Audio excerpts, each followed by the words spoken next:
মঞ্চে উপবিষ্ট বিভিন্ন পেশাজীবী নেতৃবৃন্দ, আলোচকবৃন্দ, সুধীমণ্ডলী এবং সাংবাদিক ভাইয়েরা, আসসালামু আলাইকুম।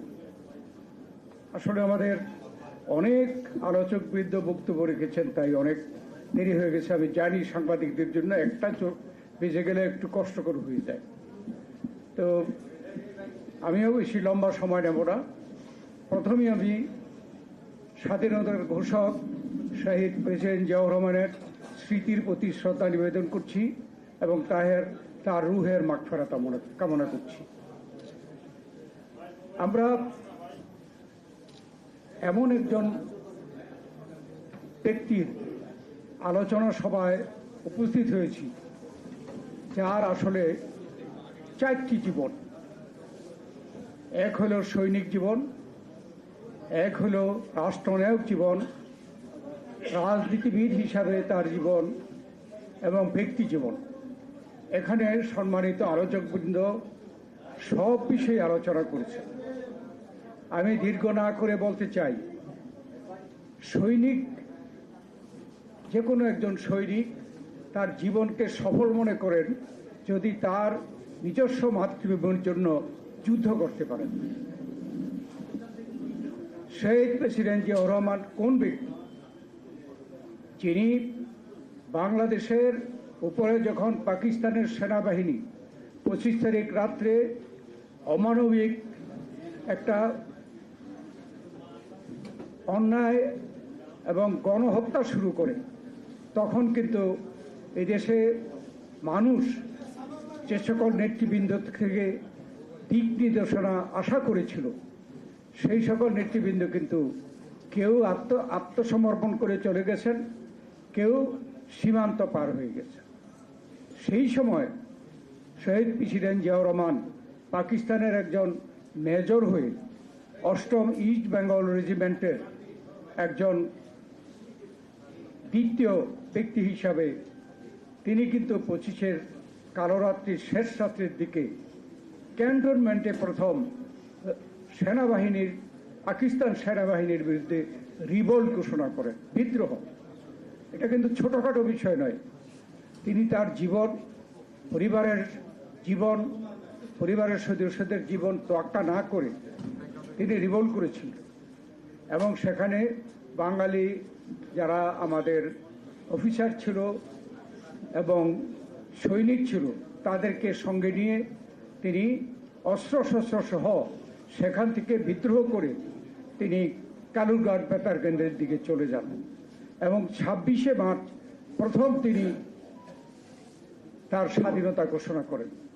কত বড় সাহসী, কি পরিমাণ দেশপ্রেমিক এবং তার যে ডিটারমিনেশন থাকলে এই কাজটি তিনি একা করতে পেরেছেন। এবং বাংলাদেশের ইতিহাসের বিশ্লেষণে, সারা বিশ্লেষণে এটা বলে যে সেই দিন যদি মেজর জিয়া স্বাধীনতা ঘোষণা না করত, তাহলে বাংলাদেশে মুক্তিযুদ্ধ সংগঠিত হতো কিনা সন্দেহ। তার আহ্বানেই কিন্তু এদেশে ছাত্র, যুবক, সেনাবাহিনী, পুলিশ, বিডিআর সকলে সেদিন যুদ্ধে ঝাঁপিয়ে পড়েছিল। জিয়াউর রহমান সেক্টর কমান্ডার ছিল, শুনেছেন। জিয়াউর রহমান জেড ফোর্সের কমান্ডার ছিল। সহস্তে যুদ্ধ করে তিনি দেশকে স্বাধীন করেছেন এবং তিনি একজন অনুগত নাগরিক হিসাবে তিনি সেনাবাহিনীতে ফিরে গেছেন। ওনার উপরে তৎকালীন সরকার অবিচার করেছিল। তিনি কিন্তু দাবিদার ছিলেন সেনাবাহিনী প্রধান হওয়ার, তাকে না করে অন্যজনকে করেছিল। তারপরেও তিনি সেটা মেনে সেনাবাহিনীর তিনি উপ অধিনায়ক হিসাবে দায়িত্ব পালন করেছেন। অতএব আমি মনে করি জিয়াউর রহমানকে যদি আমি সৈনিক জিয়া হিসাবে বিশ্লেষণ করি, তিনি একজন সফল সৈনিক।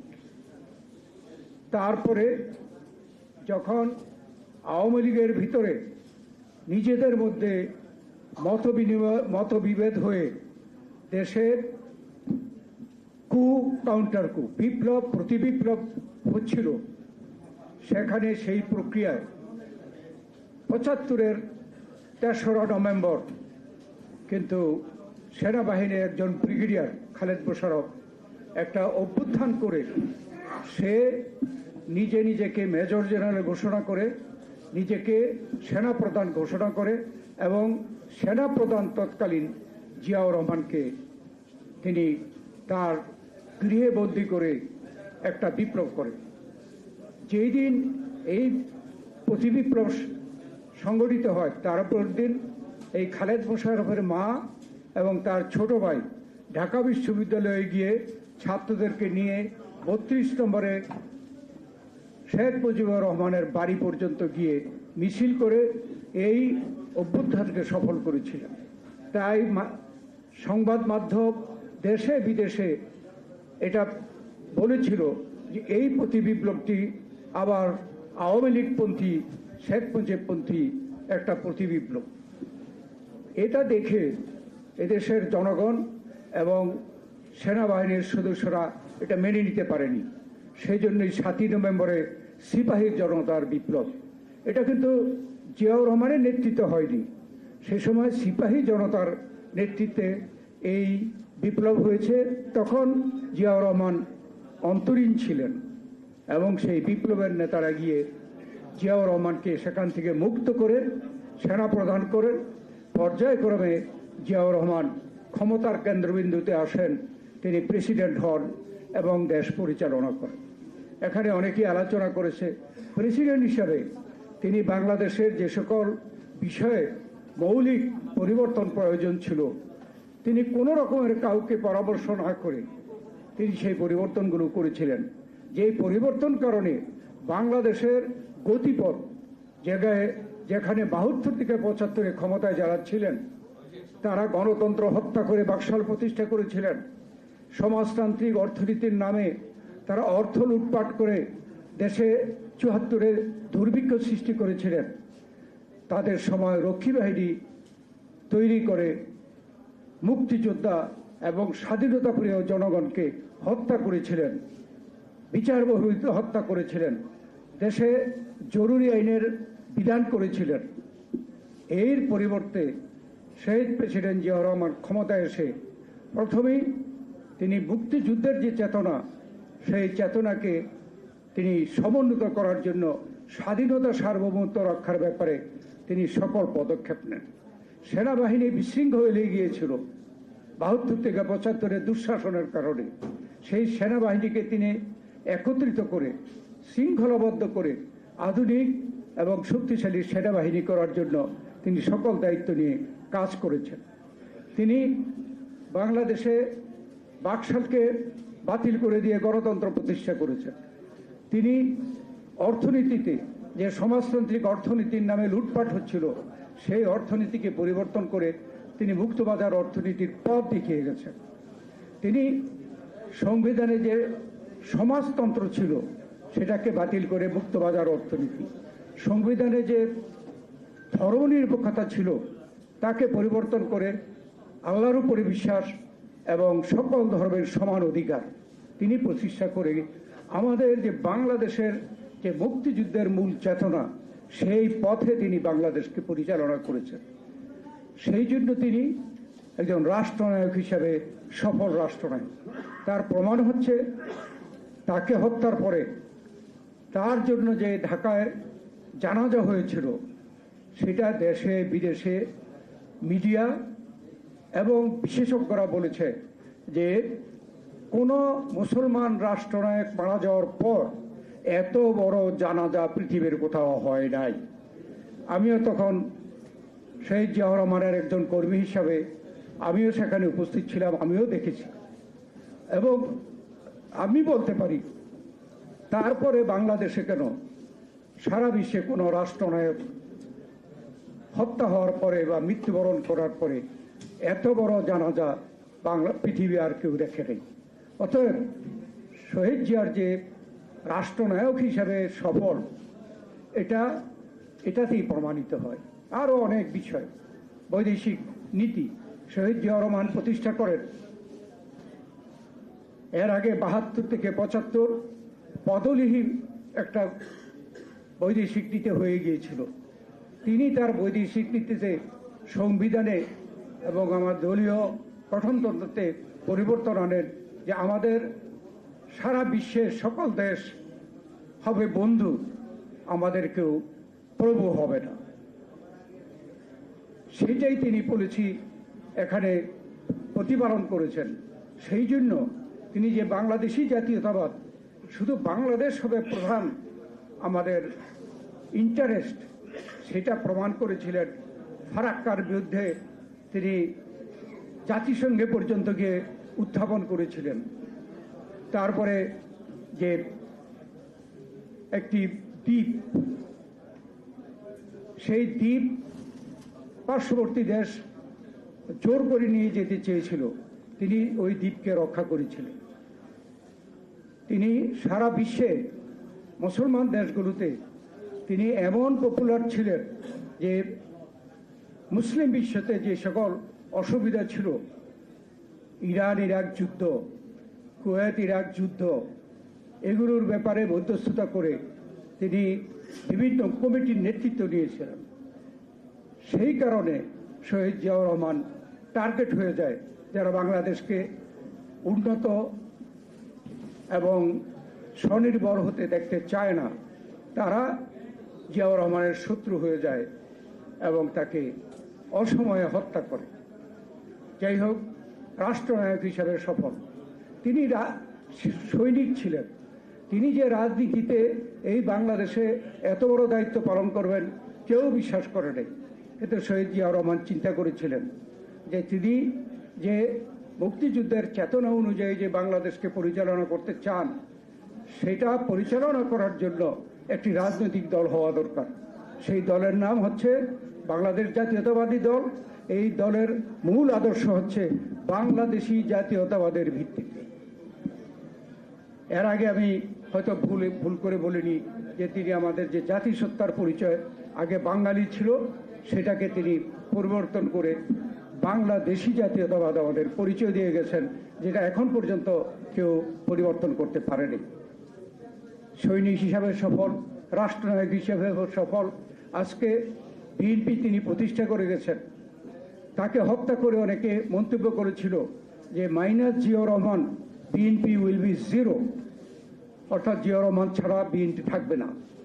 কিন্তু আপনারা দেখেছেন জিয়াউর রহমানের উত্তরসূরি দেশনেত্রী বেগম খালেদা জিয়া অতি সাহসের সাথে এই বিএনপির হাল ধরে তিনি এরশাদ বিরোধী 9 বছর আন্দোলন আপসীভাবে করে এদেশে আরেকটি স্বৈরতন্ত্রকে পতন ঘটিয়ে এদেশে তিনি একটি সংসদীয় গণতন্ত্র প্রতিষ্ঠা করেছেন এবং এরপরে বাংলাদেশকে শহীদ জিয়াউর রহমানের প্রদর্শিত পথে দেশকে পরিচালনা করে অনেক ক্ষেত্রে অনেক উন্নতি করেছেন, যার জন্যে আওয়ামী লীগ যারা স্বৈরাচারী ফ্যাসিস্ট সরকার গত 16 বছর যাবৎ এই বিএনপিকে নিশ্চিহ্ন করে দেওয়ার জন্য আমাদের নেত্রী দেশনেত্রী বেগম খালেদা জিয়া, ভারপ্রাপ্ত চেয়ারম্যান তারেক রহমান এবং আমাদের সিনিয়র নেতৃবৃন্দ থেকে তৃণমূল পর্যন্ত নেতৃবৃন্দের উপরে কি পরিমাণ নির্যাতন করেছে। বেগম খালেদা জিয়াকে একটি বানোয়াট মামলায় কারাগারে প্রেরণ করে তার স্বাস্থ্য পরীক্ষা এবং চিকিৎসার ব্যাপারে গাফিলতি করিয়ে তাকে কি পরিমাণ অসুস্থ করেছেন, তিনি বিদেশে গিয়ে চিকিৎসা নিয়ে আসতে হয়েছে। এমনিভাবে এত নির্যাতন করার পরেও কিন্তু বিএনপিকে দুর্বল করতে পারেনি। বিএনপি থেকে তাদের নির্যাতনে এমন কেউ নেতাদের মধ্যে কোনো চিহ্নিত তেমন কোনো বিশিষ্ট নেতা বা কর্মী বিএনপি ছেড়ে আওয়ামী লীগে গেছে, এটা রেকর্ড নাই। অতএব আমরা এত বড় দুর্দিন পার হয়ে এসেছি, সংগ্রাম আন্দোলনের মধ্যে আমরা টিকে আছি, যার জন্য বাংলাদেশে আজকে বিএনপি হচ্ছে একমাত্র জনপ্রিয় দল এবং সকলে এটা বিশ্বাস করে। সরকার যারা চালাচ্ছেন আমাদের কাছে প্রাইভেটলি বলেন যে ডিসেম্বরে ইলেকশন হলেও তো বিএনপি 2/3 মেজরিটি পেয়ে সরকার গঠন করবে, আর জুন মাসে হইলেও তো তাই করবে। তো আপনারা চাপাচাপি করেন কেন? আমরা কিছুদিন আগে প্রধান উপদেষ্টার আমন্ত্রণে আমরা গিয়েছিলাম এবং আমি সেখানে উপস্থিত ছিলাম। সিনিয়র হিসাবে আমার নেতৃত্বে আমাদের প্রতিনিধি দল গিয়েছিল। আমরা এই বিষয়ে আলাপ আলোচনা করেছি। আমরা কেন ডিসেম্বরের মধ্যে নির্বাচন চাই এ ব্যাপারে আমরা ব্যাখ্যা দিয়েছি। এই ব্যাখ্যা দিয়েছিলাম যে ডিসেম্বর হচ্ছে শীতকাল, এটা হচ্ছে নির্বাচনের একটা পরিবেশের সময়। আপনারা যে বলছেন জুন মাসের মধ্যে ইলেকশন দিবেন, আমরা এক হইল যত বিলম্ব হবে আমরা মনে করি এদেশে যারা পতিত স্বৈরাচারী সরকার দেশে বিদেশে পালিয়ে আছে তারা নানা ষড়যন্ত্র করবে। আমরা কিছু কিছু ষড়যন্ত্রের নমুনা আমরা দেখছি। যত বিলম্ব হবে ষড়যন্ত্র হইতে পারে, সেটা থেকে রক্ষা করার জন্য আপনি যত শীঘ্র নির্বাচন দেওয়া প্রয়োজন। আপনারা যে বলছেন জুনে দেবেন, এর আগে কি হয় ডিসেম্বরের পরে? এর পরের বছরের জানুয়ারি মাস, এরপরে ফেব্রুয়ারি মাসে রোজা। এটা আমরা বলেছি। এই রোজাকে তো আমরা কোনো কেউ পিছিয়ে দিতে পারবো না, আপনারাও পারবেন না, আমরা রাজনৈতিক দলও পারবো না। এই রোজা এবং ঈদ নিয়ে 2 মাস চলে যায়, ফেব্রুয়ারি মার্চ, তারপরে আসবে এপ্রিল মে হচ্ছে দেশে পাবলিক পরীক্ষা, এসএসসি এবং এইচএসসি, এগুলোকে পিছানোর কোনো সুযোগ নেই। আর এই এসএসসি এইচএসসি যে স্কুল কলেজ সেন্টার হয় সেগুলিতে কিন্তু ভোটের সেন্টার হয়। তো আপনারা তো এপ্রিল মে ইলেকশন করতেই পারবেন না। আর জুন মাসে পুরোপুরি বর্ষাকাল চলে আসে। এবার তো দেখলাম মে মাসে কি পরিমাণ ঘন বৃষ্টি এবং সারা দেশে বন্যা অবস্থা। এই সময় তো নির্বাচনের সময় না। তাই আমরা মনে করি যে ডিসেম্বরের মধ্যেই নির্বাচন সম্ভব এবং আমরা দাবি করেছি যে আপনি ডিসেম্বরের মধ্যে যেদিন সুইটেবল মনে করেন আপনারা ডেট ঘোষণা করেন। আর এটাও বলেছি যে যখন নির্বাচনের ডেট ঘোষণা হবে তখন রাজনৈতিক দলগুলো এদেশের জনগণ নির্বাচনমুখী হয়ে যাবে এবং তখন এই ছোটখাটো ষড়যন্ত্র ওই জনগণই মোকাবেলা করবে। এবং এটা এই সরকার যেহেতু অন্তর্বর্তীকালীন সরকার, আপনারাও বলেন না আপনারা অনির্দিষ্টকালের জন্য থাকবেন, আপনার একটা সময় পর্যন্ত বিদায় নিতে হবে। তারা এটা স্বীকার করে, হ্যাঁ বিদায় নিতে হবে। আমরা মনে করি ডিসেম্বরের মধ্যে নির্বাচন দিলে আপনার সম্মানের সাথে একটি নির্বাচিত সরকারের কাছে ক্ষমতা দিয়ে আপনারা বিদায় নিতে পারেন। এর থেকে তো সম্মানের আর কিছু হতে পারে না। আর আমরা মনে করি এই কারণেই আপনারা জুন মাসে নির্বাচন করতে পারবেন না। এর থেকে যদি বিলম্ব হয় আপনারা এমন সব ষড়যন্ত্রের মোকাবেলা হবেন যে কখন নির্বাচন হয় আমরা অনিশ্চিত। সেই জন্যে আমরা ডিসেম্বরের মধ্যে চাই। এখানে তেমন কোনো সদুত্তর দিতে পারে নাই যখন আমি জানুয়ারি থেকে জুন পর্যন্ত যে অসুবিধাটি আছে বলার পরে। তাই আমরা পরিষ্কার বলেছি যে ডিসেম্বরের মধ্যে দেশের জনগণ নির্বাচন চায়। আর আপনারাও জনগণকে ক্ষমতা গ্রহণ করেই বলেছেন জনগণের অধিকার ফেরত দেওয়ার জন্য আপনাদের প্রধান কাজ।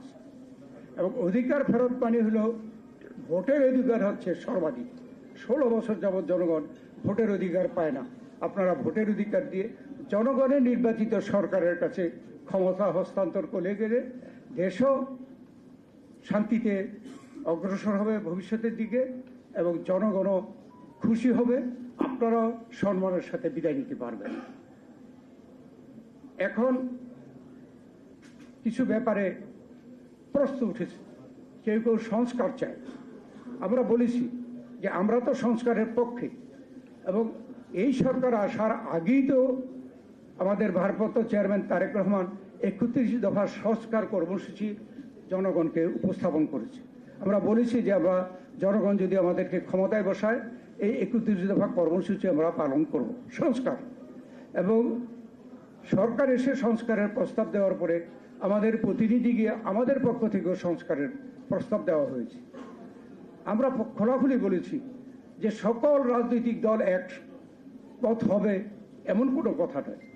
তাইলে তো আমরা বিভিন্ন রাজনৈতিক দলই করতাম না, সব যদি একমত হয়ে যেত। অতএব মিনিমাম ঐকমত্য তৈরি করে আপনারা নির্বাচনের দিকে অগ্রসর হন। এখন আবার সরকার বলেছে এই মাসে 2 তারিখ থেকে শুরু হবে, কালকে থেকে বোধহয়, যে ঐকমত্য প্রতিষ্ঠার জন্য এর আগে এই কমিটির যে ভাইস চেয়ারম্যান যে আলী রিয়াজ সাহেব, প্রফেসর আলী রিয়াজ সভা করেছেন সবার সাথে। এখন প্রধান উপদেষ্টা আগামী করলো এটা আবার দ্বিতীয় দফা আলোচনা শুরু করবেন। আমরা যাব, গেলেও আমরা কি বলবো?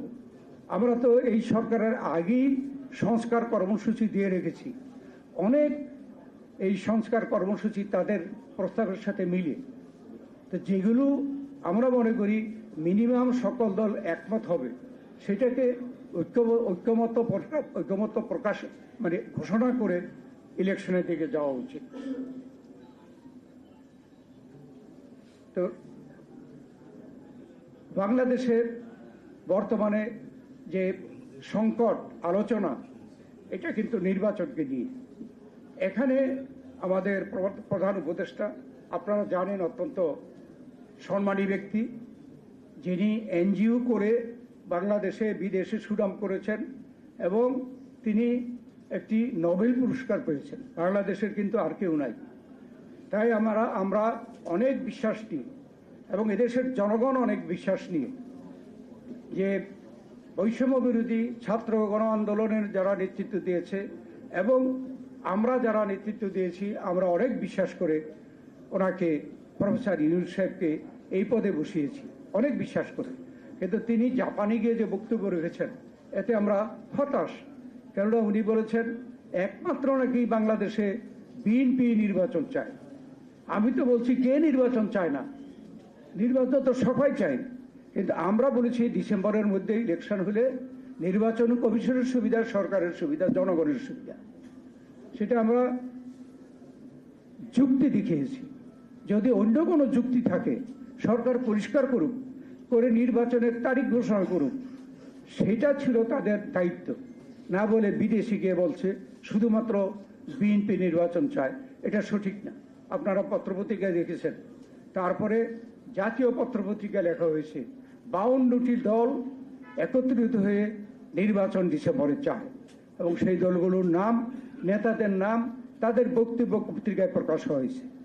এখন যদি প্রশ্ন উঠে যে আপনার উপরে যেখানে আমাদের এত বড় বিশ্বাস, আপনি কেন দেশের জনগণকে বা বিদেশের নাগরিকদের আপনারা কেন ভুল পথে পরিচালিত করবেন, কেনই বা আমাদের মধ্যে একটা বিভ্রান্তির সৃষ্টি করবেন? আমরা এখনো আশা করি যে তিনি এই কথা উপলব্ধি করে, তিনি উপদেষ্টারা যারা অতিরিক্ত কথা বলে তাদের কর্মকাণ্ডের মাধ্যমে বিতর্কিত, আমরা সেটাও দাবি করেছি যে বিতর্কিত উপদেষ্টা, তাদের মতে যারা বিতর্কিত উপদেষ্টা, তাদেরকে বাতিল করে তত্ত্বাবধায়ক সরকারের আদলে ছোট্ট যদি পরিষদ করে, উপদেষ্টা পরিষদ, তাহলে সেখানে মতামতের ছোট হলে মতামত কম থাকে, তাদের পক্ষে সেই নির্বাচনটা অনুষ্ঠান করা সুন্দর হবে। এটা নিয়েও নানা কথাবার্তা হচ্ছে। অতএব আমরা যদি বাংলাদেশে আমরা শহীদ প্রেসিডেন্ট জিয়াউর রহমানের যে আমরা আলোচনা করলাম, এই দীর্ঘ বলি নেই, কারণ এমনি অনেক দেরি হয়ে গেছে, তো সেই জিয়াউর রহমানের প্রদর্শিত যে স্বাধীনতা, সার্বভৌমত্ব রক্ষা, শক্তিশালী করা, গণতন্ত্রকে পুনরুদ্ধার করা, দেশকে অর্থনৈতিক, সামাজিক সকল ক্ষেত্রে উন্নয়ন এবং সারা বিশ্বে এই বাংলাদেশকে উন্নত অবস্থায় তুলে নেওয়ার জন্য ভবিষ্যৎ সরকারকে যাতে আমরা সমর্থন করতে পারি, সেই লক্ষ্যে আমরা সকলে ঐক্যমত হয়ে কাজ করব। আপনাদের সকলকে ধন্যবাদ। আল্লাহ হাফেজ। আমি দুঃখিত, দীর্ঘ বক্তব্য হয়ে গেছে। এখন সভাপতি সাহেবের বক্তব্য না শুনে দয়া করে উঠবেন না।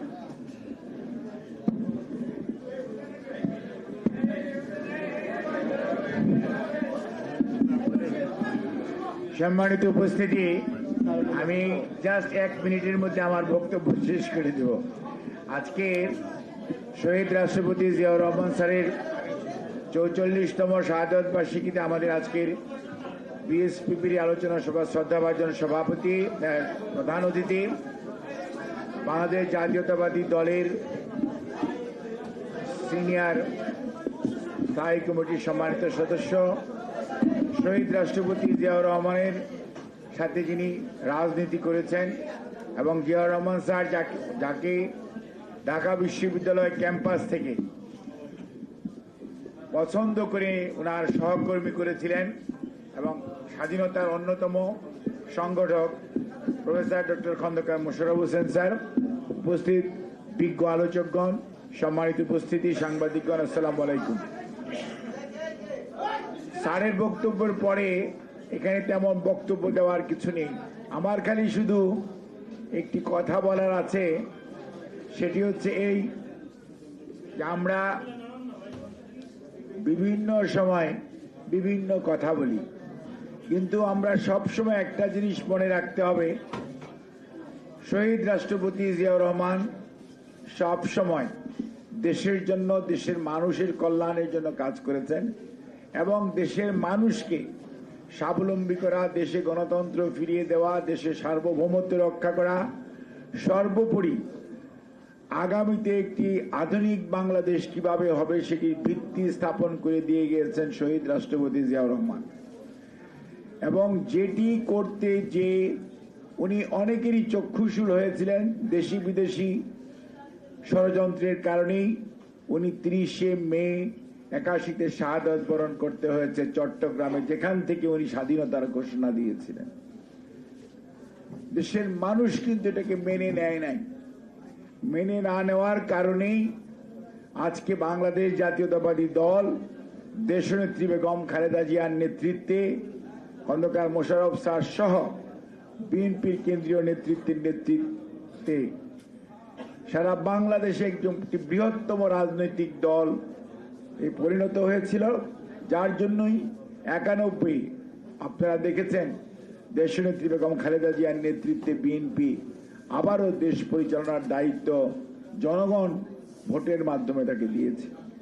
এবং বিএনপি কিন্তু এমন দল, মানুষের আকাঙ্ক্ষার সাথে সবসময় খাপ খাইয়ে চলার দল।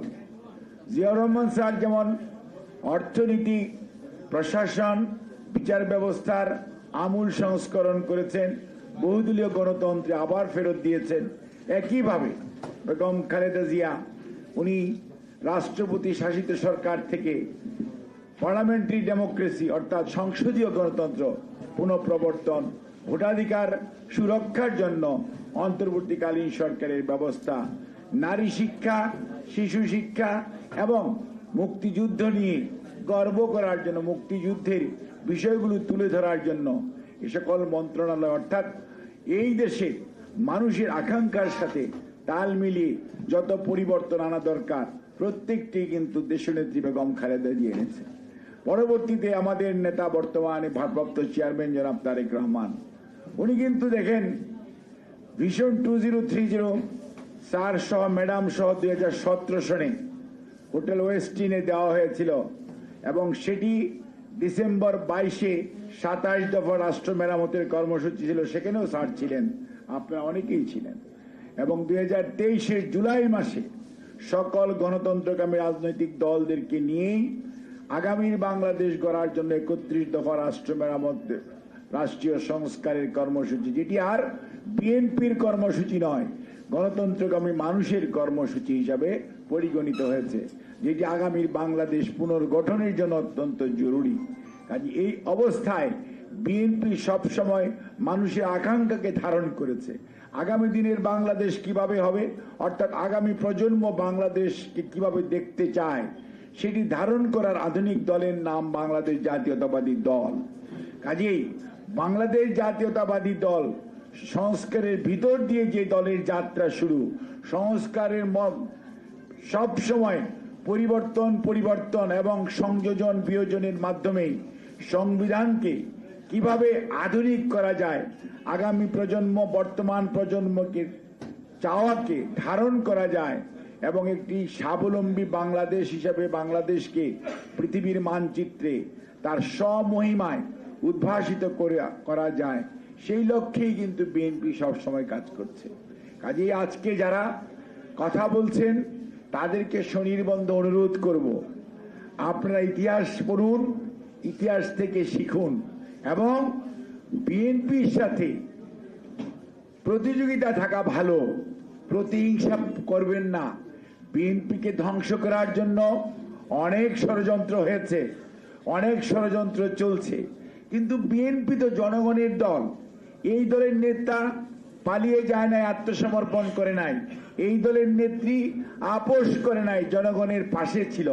এবং এই দলের নেতা ৮,০০০ কিলোমিটার দূরে বসেও সারা বাংলাদেশের মানুষকে কিভাবে গণতন্ত্রের জন্য, ভোটাধিকারের জন্য, দেশের মালিকানার জন্য ঐক্যবদ্ধ করা যায় সেটি করে দেখিয়েছেন এবং দেখাচ্ছেন। কাজে বিএনপির কাছ থেকে আপনাদের শেখার আছে। বিএনপির সাথে অহেতুক প্রতিহিংসা পরায়ণ আচরণ করে কিচ্ছু লাভ হবে না। কারণ বিএনপি সেই দল যে দল সম্পর্কে এক নেত্রী বলেছিল ভোটে নাকি বিএনপি 10টি সিট পাবে। ভোটের রেজাল্টের পরে দেখা গেল সেই নেত্রীর অবস্থা খারাপ, বিএনপি বরঞ্চ জনগণের রায় নিয়ে দেশ পরিচালনার দায়িত্ব পেয়েছিল। আমি সেইটির কথা মনে থাকার কথা আপনাদের সবার।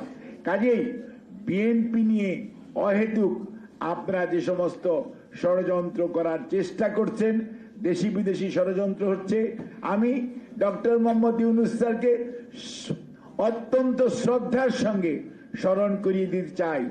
স্যার, আপনি যখন নোবেল পুরস্কার পেয়েছিলেন, এই বাংলাদেশ জাতীয়তাবাদী দলের মরহুম তৎকালীন আমাদের মেয়র ছিলেন সাদেক হোসেন খোকা, এই সংসদ ভবনের দক্ষিণ প্লাজায় সিভিক রিসিপশন দিয়েছিল বাংলাদেশ জাতীয়তাবাদী দল এবং বিএনপি দল হিসাবে প্রতিনিধি দল পাঠিয়ে ওয়েলকাম জানিয়েছিল।